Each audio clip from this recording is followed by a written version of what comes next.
Hello दोस्तों, नमस्ते। Study with M के क्लासेस पर आप सभी का हार्दिक स्वागत और अभिनंदन। जैसा कि दोस्तों आप सभी को पता है, आरएएस प्रारंभिक परीक्षा का जो एग्जाम है वो संपन्न हो चुका है और उसके कुछ घंटों बाद आरपीएससी ने जो है अपनी प्रारंभिक उत्तर कुंजी भी जारी कर दी है। अब कई विद्यार्थियों के मन में डाउट चल रहा है कि सर जो है आखिरकार कितने नंबर पर जो है हमारा सिलेक्शन हो सकता है, कितने नंबर पर जो है इस बार जो है प्रारंभिक परीक्षा की कट ऑफ रह सकती है, यानी मुख्य परीक्षा में हम शामिल हो सकते हैं। तो पूरा एनालिसिस के साथ में जो है आपको यहाँ पर मैं बताने वाला हूँ और कंप्लीट अलग अलग कैटेगरी वाइज जो है एक सटीक आंकड़ा यानी अनुमानित आंकड़ा आपको जो है कट ऑफ का यहाँ पर बताने वाला हूँ, ताकि दोस्तों आप यहाँ पर जो है एक अपना एनालिसिस कर सको।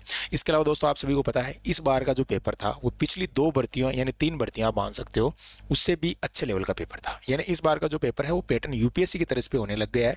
यानी आपने देखा होगा इकोनॉमिक्स के जो सवाल आते थे यानी बहुत ही साधारण तरीके से आते थे, जो बच्चे को डायरेक्ट रटने पर जो है आराम से उसका आंसर हो जाता था। लेकिन इस बार आपने देखा होगा कितनी अच्छे तरीके से जो है इकोनॉमिक्स या साइंस या मैथ रीजनिंग के सवाल भी आपको जो है पेपर में आपने देखे होंगे कितने अच्छे लेवल के थे। तो इस बार जो है पूरा एक पिछली जितनी भी भर्तियां थी उनसे हट के पेपर आया है ना। आप सोच सकते हो कि एक ट्रेंड जो है, हालांकि सिलेबस से प्रश्न आ रहे हैं लेकिन ट्रेंड जो है पूछने का बदल दिया। जो बच्चा सीरियस होकर तैयारी कर रहा है, गहन अध्ययन कर रहा है, वो इस पेपर को अच्छे से अटेम्प्ट किया होगा। आपने देखा होगा माइनर छोटे छोटे उसमें आपने देखा होगा कितनी चीज़ें छुपी हुई थी, जिसकी वजह से काफ़ी विद्यार्थियों के कई सारे क्वेश्चन गलत हो गए, है ना। फिर बाद में देखा कि अरे यार इसका तो ये होगा। तो यहाँ पर जो एक विश्लेषणात्मक जो पेपर है वो देखने को यहाँ पर मिला। तो चलिए अपन स्टार्ट करते हैं। पूरी यहाँ पर एनालिसिस आपको बताने वाला हूँ, वीडियो को पूरा देखना है, क्योंकि दोस्तों ऑफिशियल आंसर के आने के बाद ही जो है मैंने ये जो है आपको एक विश्लेषण देने का प्रयास किया है। क्योंकि आपको पता है जो अपन आंसर की देखते हैं तो उसमें कई सारे क्वेश्चन जो है आपने देखा होगा अलग अलग जो है भिन्न भिन्न अपने को देखने को मिलते हैं। अलग अलग संस्थान की कोई भी आंसर की होती है, लेकिन जो है ऑफिशियल के आधार पर फिर अपना एक आइडिया लगा लेते हैं कि भाई जो है किस तरीके से जो है प्रश्न का आंसर यहाँ पर माना गया है। ठीक है, तो चलिए यहाँ पर देखते हैं। तो सबसे पहले तो आपको पता है कोई भी परीक्षा होती है उसमें अपन देखते हैं कितने विद्यार्थी जो है उसमें अपेयर होते हैं, उसके बाद ही अपन एक आंकड़ा निकाल पाते हैं। तो यहाँ पर देखो इस बार जो है 6,75,088 विद्यार्थियों ने फॉर्म डाला, लेकिन यहाँ पर देखो 3,75,665 विद्यार्थी परीक्षा में बैठे। तो एक चिंताजनक विषय है, क्योंकि इतने सारे विद्यार्थियों ने, लगभग 3 लाख के आसपास विद्यार्थियों ने पेपर नहीं दिया, क्योंकि इससे आरपीएससी पर भी जो है बोझ पड़ता है ना। आपको पता है काफ़ी सारा पैसा खर्च होता है। तो जो विद्यार्थी यहाँ पर जो है फॉर्म भरते हैं उनको या तो एग्जाम देना चाहिए, अगर नहीं देते हो तो फिर फॉर्म नहीं भरना चाहिए। ये एक चिंताजनक विषय है। अब यहाँ पर आप देखोगे दोस्तों 55% के आसपास जो उपस्थिति रही है, ठीक है ना। यानी हालांकि आप देख सकते हो उपस्थिति जो है बहुत कम रही है यहाँ पर।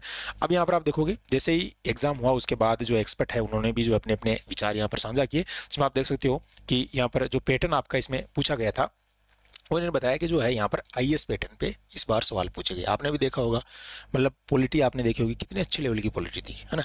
और करंट अफेयर्स तो आप देखो दोस्तों सब रट के जाते हैं, लेकिन वो करंट अफेयर्स रटने वाला नहीं है इस बार। यानी मतलब एक अलग ही तरीके से करंट अफेयर्स है। जैसे कि आपने देखे होंगे कुछ इवेंट्स वगैरह हो गए, है ना। सबने राइजिंग स्टार का जो है वो यहाँ पर जो अपना सबमिट हुआ है उसको रट के गए, कई सारी चीज़ें रट के गई, लेकिन वो नहीं आई इस बार। ठीक है, तो यहाँ पर आप देखो दोस्तों ये एक एनालिसिस मैं आपको यहाँ पर दे रहा हूँ। तो पिछली बार की कट ऑफ को आधार मान के ही अपन बता सकते हैं। हालांकि पिछली बार का जो पेपर था थोड़ा सा आसान था भाई, इस बार के पेपर से यानी आसान पेपर था, इसीलिए इतनी कट ऑफ गई थी और बच्चे भी जो है उसमें थोड़े अपेयर ज़्यादा हुए थे इस वजह से। लेकिन यहाँ पर आप देखोगे दोस्तों जो है इस बार का जो पेपर है वो आप मान सकते हो कि 2-3 जो भर्तियां हुई उनसे हाई लेवल का पेपर है। और ये जरूरी नहीं होता है कि जो 100 पे कट ऑफ गई तो इस बार आगे बढ़ेगी। आपने देखा होगा मुख्य परीक्षा की जो कट ऑफ है पिछली बार की भांति इस बार जो मेंस हुआ है, यहाँ पर अभी रिजल्ट आया है, उसमें काफ़ी कम देखने को मिली है। तो ये कभी नहीं सोचना चाहिए आपको कि जो है ये कट ऑफ जो है इस बार 100, पिछली बार 100 गई तो इस बार 110 आएगी, ऐसा नहीं होगा। मैं आपको एक आइडिया यहाँ पर बता रहा हूँ। देखो जनरल की और जनरल ईडब्ल्यूएस और यहाँ पर आप देखोगे दोस्तों जो रिजर्व कैटेगरी है उनकी यहाँ पर आप देखो ओबीसी एमबीसी यानी ज़्यादा अंतर यहाँ पर देखने को नहीं मिला है, यानी 1-2 नंबर का फर्क मिला है। बाकी यहाँ पर देखो ये जो कैटेगरी है जनरल कैटेगरी ईडब्ल्यूएस, इनमें आप अगर एक रेंज अपन मान सकते हैं कि आपकी जो कट ऑफ की रेंज रह सकती है 70 से 85 नंबर के आसपास। ये आइडिया मैंने आपको बता दिया, 70 से 85 नंबर। अब देखो एक्चुअली ये कहना पॉसिबल नहीं होता है, क्योंकि आपको पता है दोस्तों कि 75 भी हो जाती है ना, 80 भी हो जाती है, लेकिन ये रेंज रहेगी, इससे कम ही रहेगी। आप मान सकते हो 70 से 80 के बीच में भी आप मान सकते हो, लेकिन फिर भी आपको पता है 1-2 नंबर ऊपर नीचे हो जाते हैं भाई, है ना। कुछ परसेंट डिलीट भी होंगे अभी, है ना। हो सकता है किसी का जो है यहाँ पर कोई सही किया हुआ परसेंट डिलीट हो जाए, तो इस तरीके से भी आप मान सकते हो। ये मैंने रेंज बताई। रिजर्व कैटेगरी की अपन बात करते हैं तो यहाँ पर ज़्यादा अंतर नहीं रहेगा, रिजर्व में भी आप 2 या 3 नंबर कम कर सकते हो, ठीक है ना। 2 या 3 नंबर यहाँ पर कम कर सकते हो। तो ऑल ओवर में यहाँ पर आपको बता रहा हूँ कि 70 से 85 नंबर बन रहे हैं।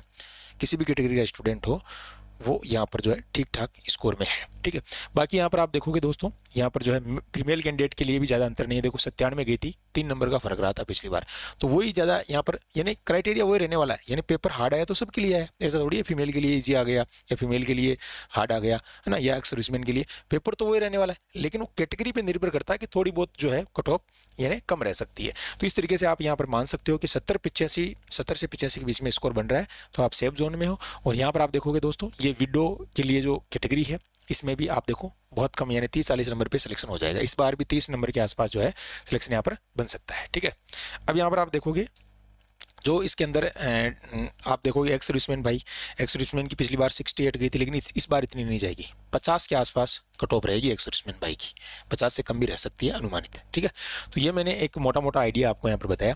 इसके अलावा आपको पता है पेपर जो होता है, आपको पता है कि इसमें जो है 733 पोस्ट है और 733 × 15 यानी इतने विद्यार्थियों को यहाँ पर पास करेंगे। समझ रहे हो बात को? तो यहाँ पर एक प्रश्न आपका होता है 1.33 का। अगर आपने जो है यहाँ पर देखा होगा तो 150 क्वेश्चन आपके पेपर में आए थे, लेकिन मार्क्स थे 200। जब अपन देखते हैं तो 1.133 का होता है एक प्रश्न।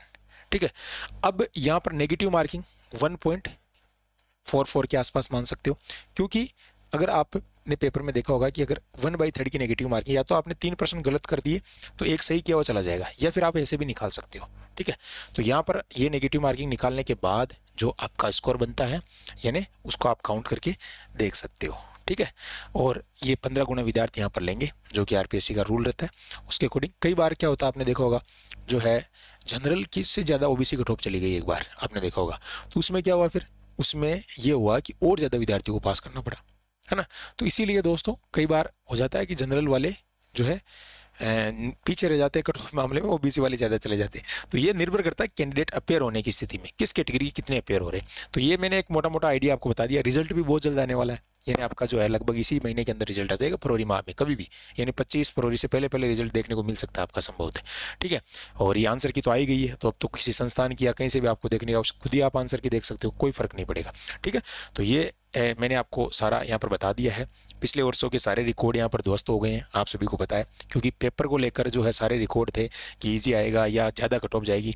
भाई मैं कह रहा हूँ कि अब आरपीएससी ने पिछली बार देखा कि इतनी सारी आरएस की कट ऑफ कैसे जा सकती है ना, क्योंकि ये ट्रेंड रहा है, कभी 60, 65, है ना, 75, 76, है ना, देखे होंगे 83, 84, इस तरीके से कट ऑफ रही है पिछली बार, कभी 100 को पार ही नहीं की। तो इसलिए इस बार एक एक प्रश्न को पूरा विश्लेषण करके जो है आपको दिया गया, ऐसा नहीं कि इधर उधर के कहीं से प्रश्न दे दिए। और आपने देखा होगा कितने ऑप्शन, इतने सेट उन्होंने दिए हैं, इस तरीके से फिट किए हैं कि बच्चों को लगे ये जैसे एक प्रश्न था कि वो पर्यावरण वाला, उसमें देवमाली गांव था, तो सब बच्चों ने क्या होगा देवमाली, अधिकांश बच्चों ने उसमें आंधी आंसर मान लिया आरपीएससी ने, है ना। और जिलों वाला प्रश्न था, है ना, कि जो है क्रम वाइज जिलों को पूर्व से पश्चिम ऐसे सेट करना, तो उसमें एक प्रश्न वर्षा वाला डाल दिया उन्होंने कि वर्षा के आधार पे उनको कर दो। ठीक है, तो ऐसे करंट अफेयर्स के प्रश्न देखे होंगे आपने, है ना, करंट अफेयर्स के प्रश्न पता नहीं कहाँ से आ गए ऐसे, है ना, कई बच्चे। अब देखो पिछली बार की जो खुशहाली रिपोर्ट है उसके आधार पे प्रश्न पूछ रहे हैं, है ना। तो ये कहने का मतलब जो अभी वर्तमान का जो करंट अफेयर्स था वो नहीं पूछा उन्होंने। इकोनॉमिक सर्वे भी जो है पिछली बार कोरोना के टाइम का पूछ लिया, है ना। तो कुछ मतलब फैक्चुअल, जिन बच्चों को पता था कि कम कोरोना के टाइम में कम रह सकती है ना, तो इसी तरीके से उन्होंने आंसर किया होगा। तो ये काफ़ी सारे फैक्ट इसमें काम आए होंगे। ठीक है, तो इसी तरीके से दोस्तों आशा करता हूँ जानकारी अच्छी लगी होगी। चैनल को सब्सक्राइब कर लेना, और जल्दी ही जो है आपको इससे जुड़ी हुई चीज़ें आपको मिलने वाली है। और आपने जो भी पेपर दिया है वो संतुष्ट रहिएगा, जो हुआ जो अच्छे के लिए होगा। अब पछताने से कुछ नहीं होता है। नई भर्ती की तैयारी कीजिए, मार्क्स कितने भी आ रहे हैं आप नई भर्तियों में लग जाइए, चाहे कोई भी भर्ती है आपकी। ये बैठे मत रहिए कि मेरा जो है इस पे मेरे तो 80 नंबर आ रहे हैं, 90 आ रहे हैं, 100 आ रहे हैं, 100 ज़्यादा आ रहे हैं, तो बस मैं तो नौकरी लगे। भाई देखो अभी मेंस भी है ना, इंटरव्यू भी है, कई लोग इंटरव्यू में जाके रह जाते हैं, उनका क्या हाल होता है आप सभी को पता है। तो इसीलिए ये एक जर्नी होती है, प्रारंभिक, मुख्य, इंटरव्यू, तो ये चलता रहता है कारवां। और साथ साथ आप दूसरी भर्ती की भी तैयारी करते रहिए। बस इसको छोड़ दी भाई, हो गया पेपर, ठीक है, अब मुझे आगे दूसरी वैकेंसी, अभी सीटी का रिजल्ट आने वाला, आपका सीटी में खूब सारी पटवार, वीडियो, खूब सारी भर्ती आपका इंतजार कर रही है। अगर आप इतने सारे पेपर में, इतने हार्ड पेपर में अच्छा स्कोर कर रहे हो, तो फिर आपकी मुट्ठी में है वो भर्ती है। तो ठीक है दोस्तों, थैंक यू, धन्यवाद, जय हिंद। और चैनल को सब्सक्राइब कर लेना भाई, धन्यवाद।